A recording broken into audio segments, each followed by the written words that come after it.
In January 2020, more than 20,000 Virginians turned out in a protest at the state capitol in Richmond, and nearly every Virginia county has voted to declare itself a Second Amendment sanctuary for guns, in opposition to laws in the Commonwealth placing new limits on handgun purchases, establishing a red flag procedure to take firearms from people deemed a threat, allowing localities to restrict firearms in public spaces, and expanding background checks for gun sales.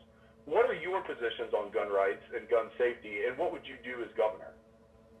So first, let me address a couple of things here.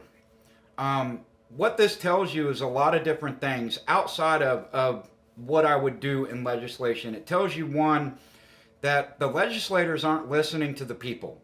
You had tens of thousands of people show up and protest against the laws that they were trying to pass, and they didn't have the conversation with us. They didn't have the conversation with our legislators that were fighting for our Second Amendment rights. They just went ahead and passed those laws. That's not a democracy, okay? That's a dictatorship. That's an oligarchy, and that is very bad for America. Two, this also tells you is the Second Amendment has never been amended.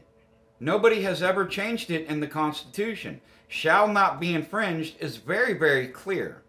But it has been infringed upon over and over and over again to the point that the people have just accepted anytime a new law comes out. They get enough people to follow along with that law and say, I agree with that. So now the rest of the country has to agree with it as well, even though it did not go through the process of being voted on by the people and amended in the Constitution like it is supposed to be. We are a constitutional republic before we are a democracy. We utilize democracy to help our constitutional republic move forward. The problem is a lot of people are putting out that we're a democracy and they're bypassing the constitutional republic part of it. The Constitution is the supreme law of the land. Any law to the contrary is notwithstanding. We have hundreds, if not thousands, of laws that are in violation of our Constitution. You have to fix the Constitution, and that has to be voted on by the people before those laws are actually withstanding. So I'm obviously a very strong advocate for Second Amendment rights. I do believe that, we need to have the hard conversations about how we keep guns, firearms, weapons of all types out of people's hands that shouldn't have them.